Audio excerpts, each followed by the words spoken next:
Olá, eu sou a professora Lucimar Rodrigues e estou aqui para a nossa terceira videoaula de práticas de ensino e de gestão.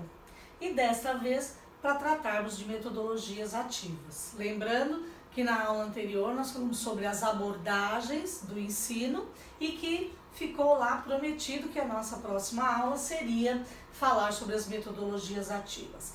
Nossa primeira videoaula, nós falamos sobre a autonomia do aluno e sobre a aprendizagem significativa. É naquela linha de raciocínio que nós estamos trabalhando, né? E as metodologias ativas vêm atender essa necessidade de a educação, a escola, o professor remeterem o aluno a uma autonomia e levarmos a ele uma aprendizagem especificamente significativa, né? Então, as metodologias ativas vêm atender a essa questão, né?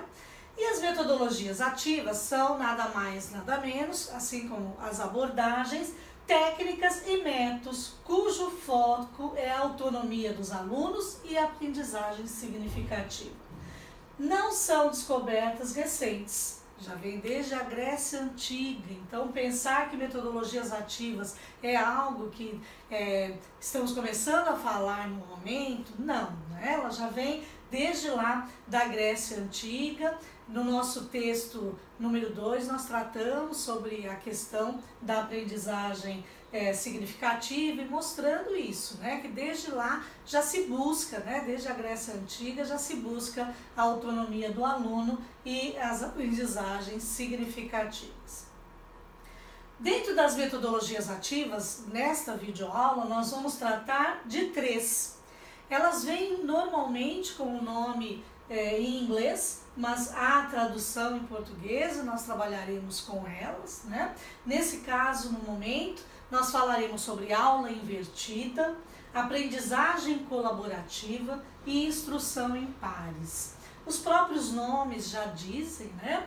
A aula invertida é a inversão na aula. Então, se estamos habituados a termos aula em sala de aula, né, dentro da escola, nós vamos ver uma outra possibilidade de praticarmos as nossas aulas utilizando aí as metodologias ativas. A aprendizagem colaborativa é a aprendizagem que se faz colaborativamente entre os alunos e professores, e instrução entre pares é os pares se ajudando, se auxiliando para que a aprendizagem seja mais completa.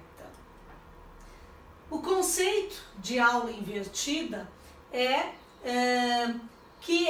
aquilo que tradicionalmente é realizado em sala de aula passa a ser concretizado em casa e as tarefas de casa vão ser realizadas em sala de aula. Então, exatamente a questão da aula invertida. Então, o professor manda subsídios para casa para que o aluno realize o conteúdo e utilize as teorias em casa e depois em sala de aula nós vamos fazer aquilo que faríamos em casa, ou seja, exercícios, discussões, debates sobre aquele assunto estudado e conhecido em casa.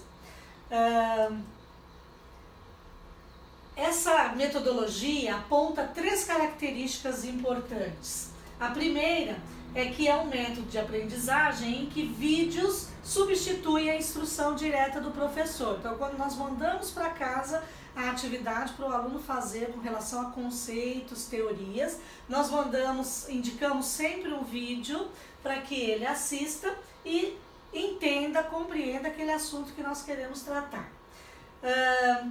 O segundo, a segunda característica é que permite ao aluno a obtenção de mais tempo de tutoria do professor. Então, se o professor não tem que ficar ali discorrendo sobre teorias e conceitos, ele tem mais tempo para fazer uma tutoria para o aluno, então uma assessoria diretamente individualizada. E a terceira característica é que a instrução pelo vídeo é criada ou pesquisada pelo professor e transferida para casa, e os exercícios são transferidos para a sala de aula. Então, a atividade prática sobre os conceitos e teorias são praticados em sala de aula. Então, essa é uma comparação da gestão de tempo dessas duas metodologias, então pensando na aula tradicional e nessa metodologia ativa de aula invertida. Então nós observamos aqui que na aula tradicional utiliza-se 5 minutos para uma motivação do aluno, depois uma revisão e correção da tarefa de casa, 20 minutos mais ou menos o professor utiliza para isso, exposição oral do novo conteúdo, então o professor tratando de teorias e conceitos em sala de aula, de 30 a 45 minutos, e as atividades práticas orientadas de 20 a 35 minutos. Então vejam, né, quanto tempo aí discorre uma aula tradicional. A aula invertida, a atividade de motivação também, 5 minutos mais ou menos, né, que nós temos ali para excepcionalmente iniciarmos o assunto do dia. Discussão sobre o vídeo, mais ou menos 10 minutos. E atividades práticas orientadas 75 minutos, ou seja, o tempo de tutoria do professor, que aumenta bastante, né? De 20 a 35 para 75 minutos. Então, o professor consegue fazer uma assessoria mais direta, mais personalizada, para entender, inclusive, as formas de aprendizagem de cada aluno, né? Individualmente. Aqui nós temos um modelo de sala, né? De uma sala de aula tradicional, professor, a lousa, os aluninhos sentados enfileirados.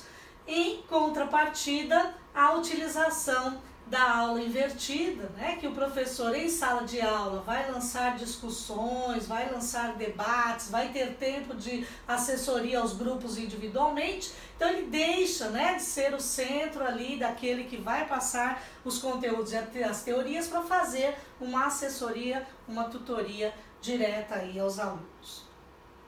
A segunda metodologia que nós verificaremos é a aprendizagem colaborativa, que é um método de ensino-aprendizagem em que os estudantes trabalham em equipe, colaborativamente, para explorar um problema importante ou criar um projeto significativo. Então o professor tem um trabalho maior no uso das metodologias ativas, porque ele tem que criar tudo isso, né, antes mesmo da aula, para que ele tenha ali condições de passar, de determinar aos alunos ali qual é a atividade, né? Então, problemas importantes ou projetos significativos, o professor passa as diretrizes e os alunos vão discutir o tema em aula, né? E nós podemos, inclusive, nessa metodologia, trabalhar em diversas escolas, olha que interessante, né? Então, em vez de ficarmos privativos ali, aquela nossa escola, aquela nossa sala de aula, nós podemos trabalhar com outras salas de aula da mesma escola ou outras escolas, inclusive, que também utilizem as metodologias ativas. Isso a partir do uso da internet. Então, a gente pode fazer um trabalho colaborativo bastante amplo, né? Utilizando aí esta metodologia. Com o uso dessa metodologia, o aprendiz... Opa! Volta lá. Desculpe. Com o uso dessa metodologia, podemos, né, utilizando a internet e fazermos um trabalho conjunto com outras escolas.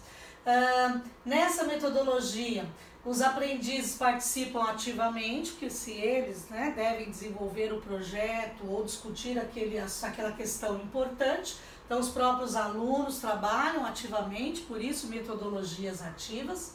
O professor se torna um aprendiz e o estudante um professor às vezes. Então nós podemos trocar papéis, porque se o professor está ali fazendo a tutoria, fazendo um trabalho colaborativo também com os alunos, ele também está aprendendo, né? Então invertemos os papéis aí, não o professor como a sumidade máxima, como aquele que sabe tudo. Os projetos e perguntas são desafiadores, então é esse o trabalho mais denso do professor, né? E os estudantes aprendem a lidar com os conflitos. Se eles vão trabalhar colaborativamente, vão trabalhar em equipe, necessariamente ocorrerão conflitos ali que têm que ser administrados, né? E não podem simplesmente ser resolvidos. Não trabalho com esse grupo, não vou querer trabalhar com esta sala. Então, administrar ali, lidar com os conflitos. Utilizar experiências e conhecimento de mundo dos alunos, se nós vamos trabalhar colaborativamente, nós vamos trazendo aquilo que nós sabemos, conhecemos, isso vai acrescentando para os outros alunos e vamos aprendendo deles também outras questões. A internet necessariamente é um instrumento de pesquisa e isso tem que estar presente ali, né, no uso dessa metodologia, então tem que estar disponível. E os estudantes contribuem para o seu próprio aprendizado, porque cada um vai aprendendo a aprender, né?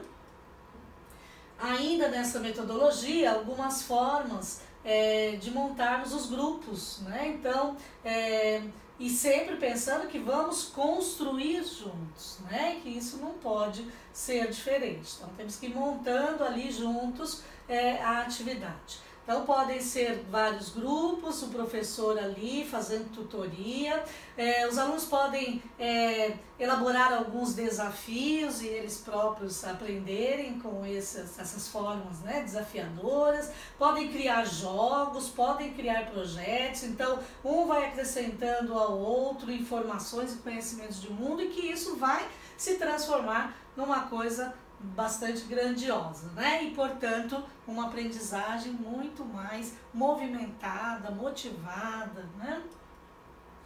A instrução em pares, também o próprio nome já diz, então, instrução em duplas, né?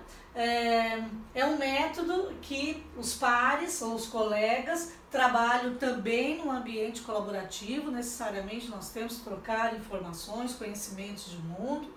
É um ensinamento que se faz questionando, então o professor vai lançando aí questões desafiadoras e os alunos vão investindo, né, nessa instrução para que cheguem aí aos resultados. Os estudantes aplicam seus conhecimentos prévios na temática e nas respostas às questões, então tem que necessariamente trazer, tá? Cada um contribui com aquilo que sabe, que conhece.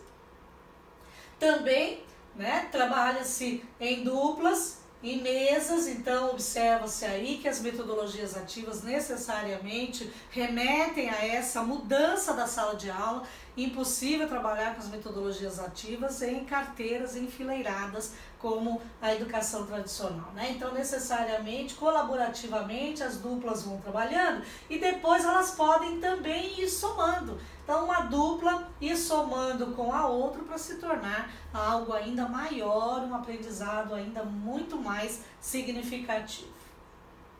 Para esta videoaula, utilizamos algumas referências, né? Algumas não nacionais, temos que aplicar aí, utilizar o nosso inglês para conhecermos algumas delas, mas há materiais também em língua portuguesa relativos às metodologias ativas. E atenção aqui, né, nós temos aqui a nossa professora Fátima Delfino, que organizou um livro que chama-se Aprendizagem Significativa por meio das metodologias ativas e que os professores da instituição, da Flamingo, estão lá, cada um com um artigo, mostrando inclusive a aplicação de uma metodologia ativa. Então, um livro bastante importante, relevante para aprofundarmos os nossos conhecimentos sobre as metodologias ativas. Há alguns materiais também da Dairy Hub, aí, que é uma empresa criada no Grupo Flamingo, que trata sobre as metodologias ativas, e ainda